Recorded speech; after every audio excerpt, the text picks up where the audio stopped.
Welcome to Rome. This is The Bittersweet Life with Katie Sewell and Tiffany Parks. Hello and welcome to The Bittersweet Life. I'm Tiffany Parks. Katie is away this week, but we are joined by Lauren Mouat, who is a writer, an editor, a tour guide, and an all-around literary person.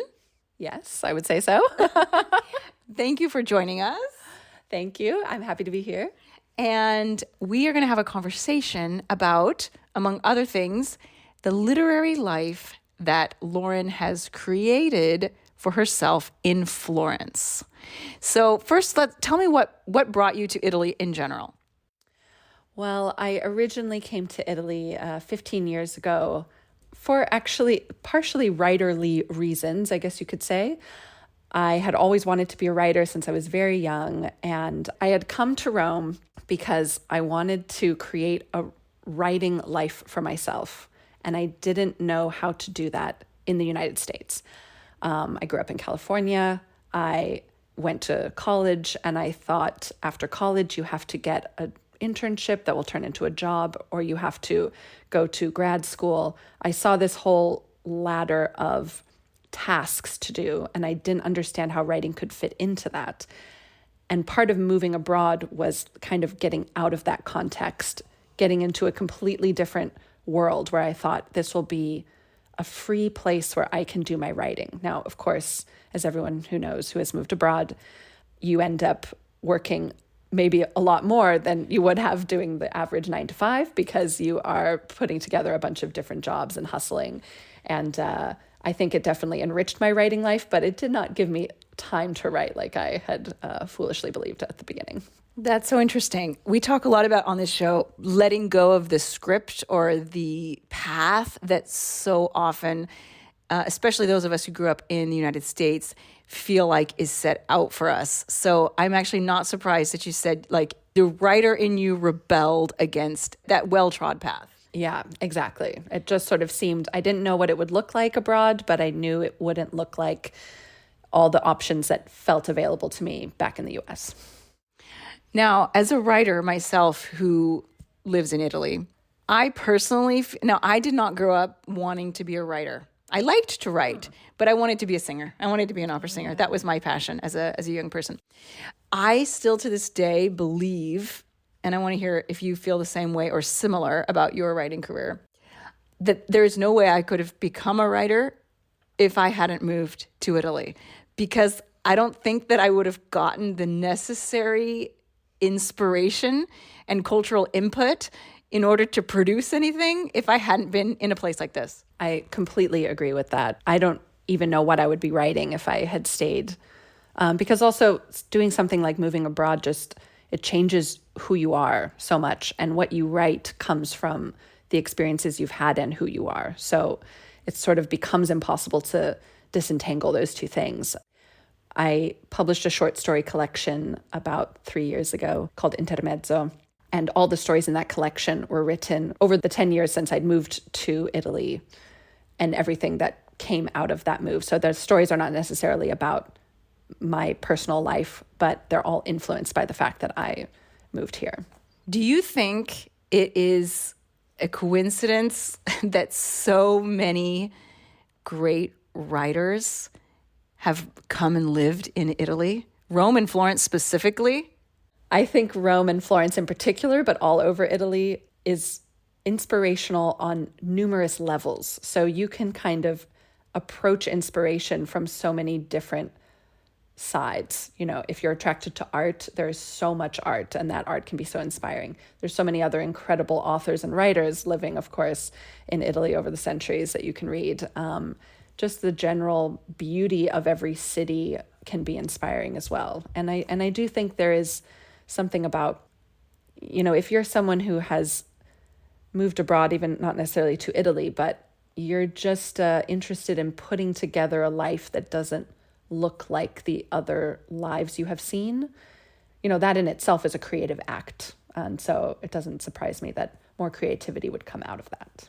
I love that. It reminds me of a quote by Goethe who said, okay, now I'm going to butcher this because I can't remember exactly how it goes, but he said something like, I am the same, but I'm completely different. After having lived abroad, I am the same person, but I am so completely different.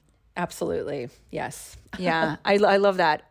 So you no longer live in Rome. Unfortunately for me, I was very sad when you told me you were moving to Florence. I Or know. to Livorno, by way of Livorno. The first plan was to move to Florence, but then you ended up in Livorno. Exactly. I thought I would be moving from Rome to Florence, and I would just spend a few months in Livorno with my partner before doing that. And instead, the day I was supposed to get the keys to my Florence apartment was the first day of the COVID lockdown. And so I never made it to my Florence apartment. I am now happily married to my husband in Livorno. So you can see that turn of events ended up working out well. But while I live in Livorno, I take the train into Florence all the time. So just on a side note, for our listeners who don't know Livorno, can you tell us 2 or 3 things about Livorno, where it is, what it's like? Livorno is on the coast of Tuscany, just a little bit south of Pisa. And it is a beautiful city that was created by the Medici in the 1500s. So it has canals, it has a kind of 16th century atmosphere that many other Italian cities don't have. They'll have the ancient Roman ruins, they'll have a medieval aspect, and Livorno was kind of a new city, only 500 years old.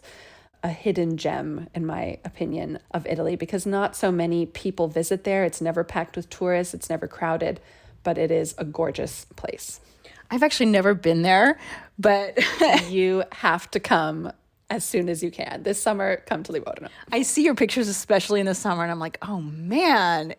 There's that one sort of terrace with the checkered floor overlooking the sea, which is so photogenic. The Terrazza Mascagni. That is a gorge, especially at sunrise and sunset. The sea is just lapping up onto the terrace itself. It's very beautiful. And then the rest of the city has these canals. It has a moat. There's fortresses. It's quite beautiful, and still surprises me that, it's a little bit inaccessible in the sense that in a place like Florence, you get off the train and you're in the center of Florence and you can walk everywhere in 10 minutes. And in Livorno, if you don't know where to go, you can just kind of wander around and be like, that was nice, that looked nice, but I'm not sure what else I'm supposed to do here, because it's, one of these few places left that really is not set up for tourists. If anyone listening does end up in Livorno after that amazing plug by Lauren, get in touch, because Lauren's a tour guide and she can take you around, and she knows that city better than practically anyone. And she also does tours in Florence, but we'll get to that, maybe. We'll see how much we have to say about the literary stuff.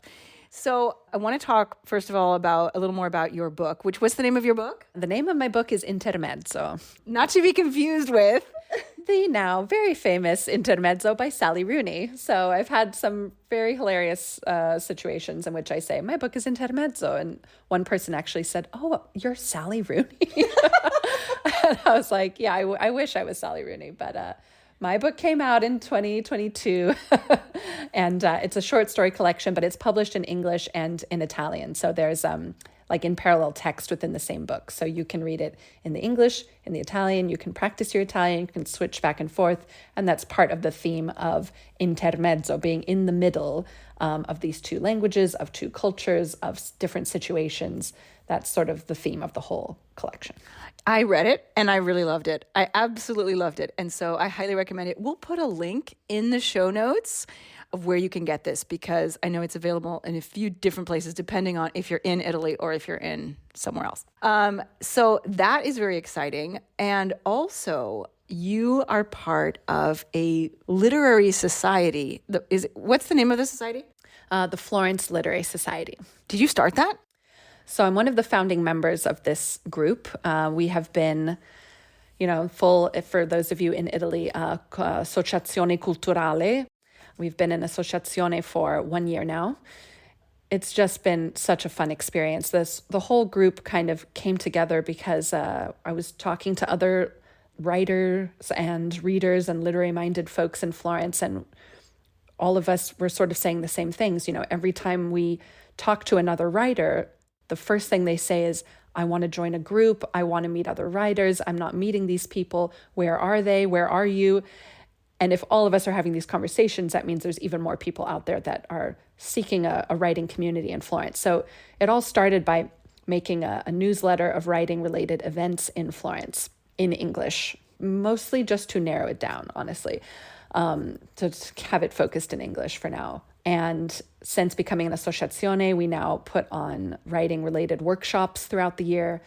And we have our big flagship event, Publishing Day, once a year. We just had the first one in October, and that was absolutely fabulous. So it's been very rewarding to see this community of people come together and respond so well. There's a lot of writers out there. I think writers are quite solitary people, but we want to meet each other and work together. And so making Florence Literary Society was a way to do that.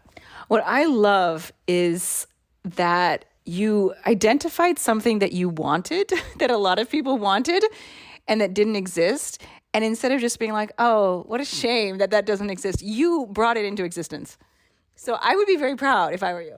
Thank you. Thank you. It is a habit of mine to do this. I think I got, as a young person, that quote, be the change you wish to see in the world, that now is used so much that it's just becomes cliche. And I kind of somehow that got into my soul, and it's not necessarily changing the world, but when I see something that isn't there, that I can't join, my first thought is, okay, it's my duty now to make this thing.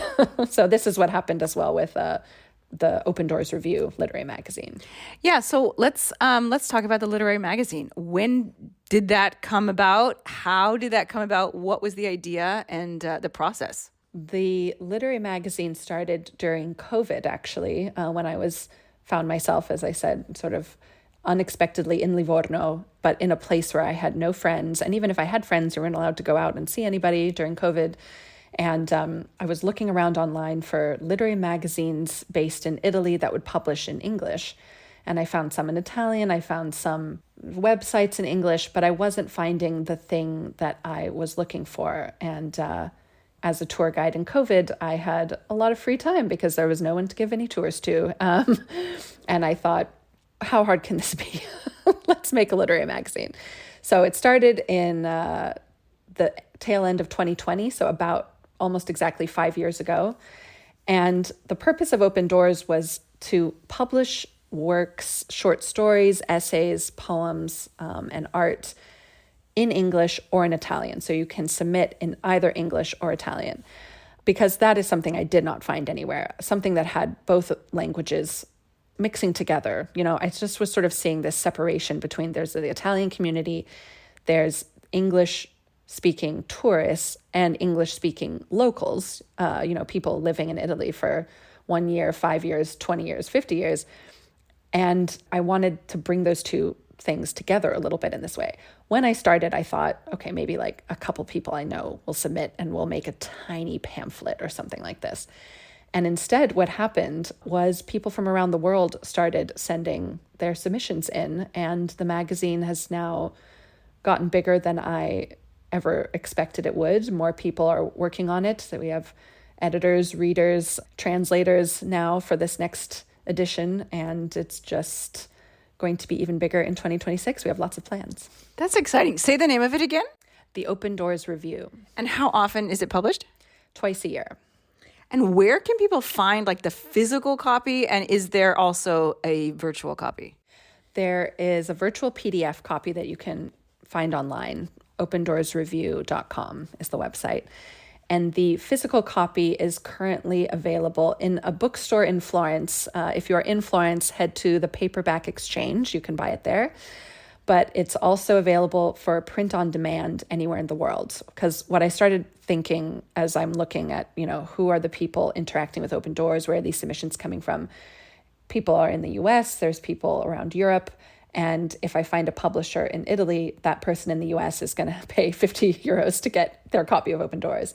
So for now, I've been using this print on demand service so that it's roughly the same cost no matter where you get it in the world, and it will be shipped to your house. Wow, that's impressive. Now, kind of a technical question, just out of curiosity, because I'm sure that there are other people around the world who are like, I'd love to start a literary magazine, but how? Does it make any money? Or at least, are you able to pay the people who work for it? No. Short, straight answer. No money is made from Open Doors at this current time. For now, Open Doors is a branch of my tour business called Unlock Italy, where I arrange tours and do trip planning services and things like this. But what I'm seeing about Open Doors is that people want to be a part of the community. People want to share their writing. They want to read new writing.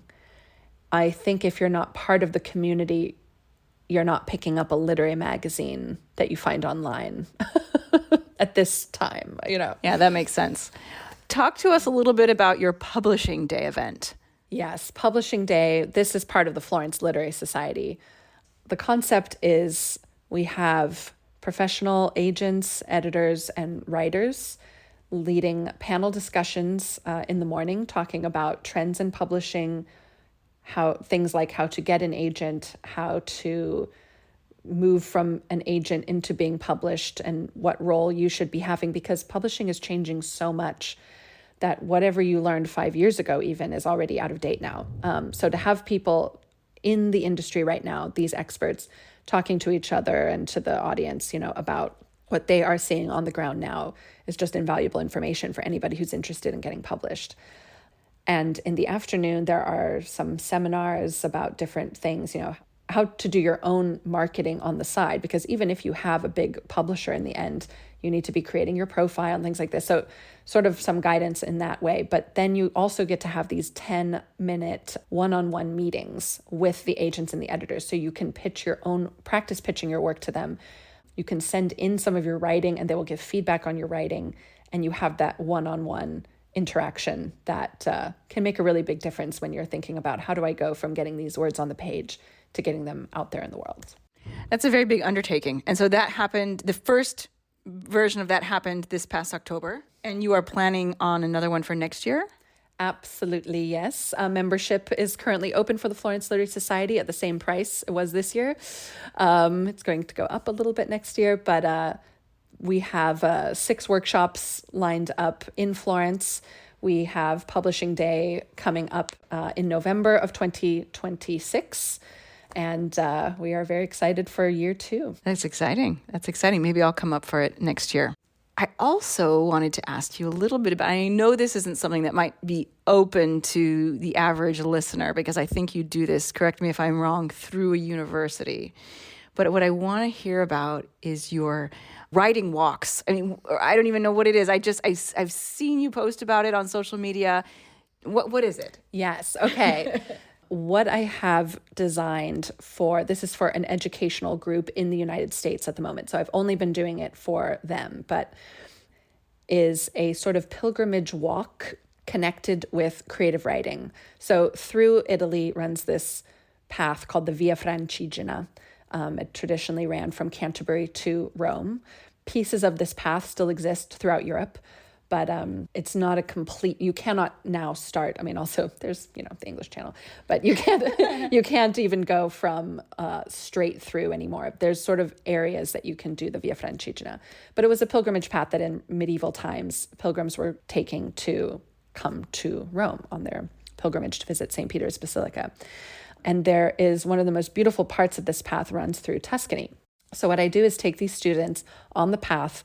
You are going from one little medieval town to the next, including places like San Gimignano, Gambassi Terme, Colle Valdelsa, Siena. So you're sleeping in a different place every night. You're experiencing travel and movement in a completely new way, but in a completely old way, a way that we don't experience it anymore. You get on a plane and you wake up in another country.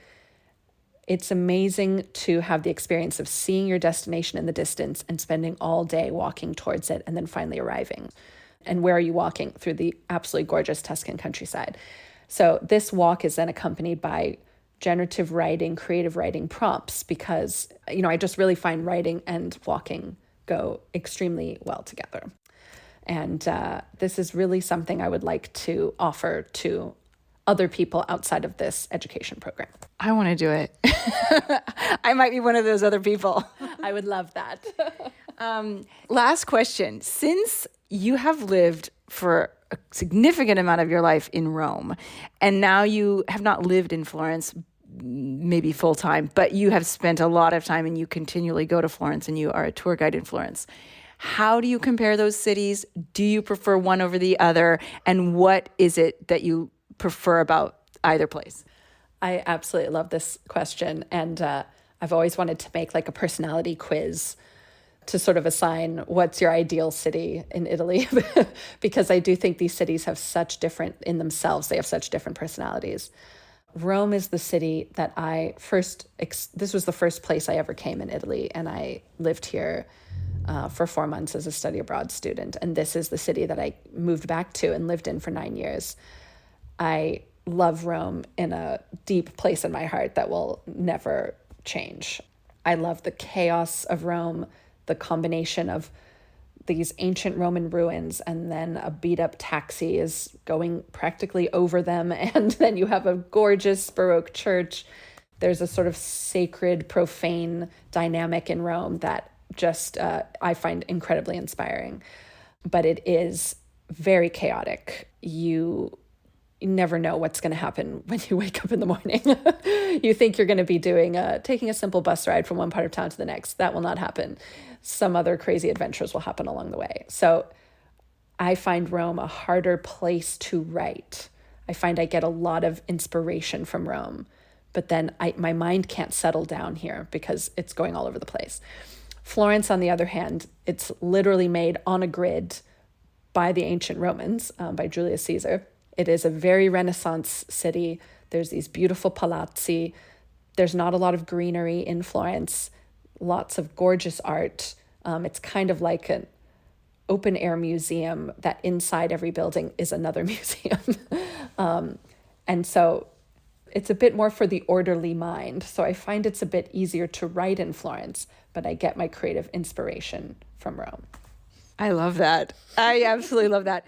All right. Well, we are going to wrap it up. But if you're interested in Lauren and some of the things that she offers, visit our show notes because we're going to have all of the links to her literary society, to her book, to her publishing day event, and to her literary magazine, Open Doors Review, and of course, to her business, Unlock Italy, where she offers tours throughout Italy. Thank you so much for joining us, Lauren. It has been so fun. I've been wanting to interview you for a long time, and so I'm happy that you're able to make it. Thank you. I am a huge fan of the Bittersweet Life, and it's a pleasure to finally be talking to you on it.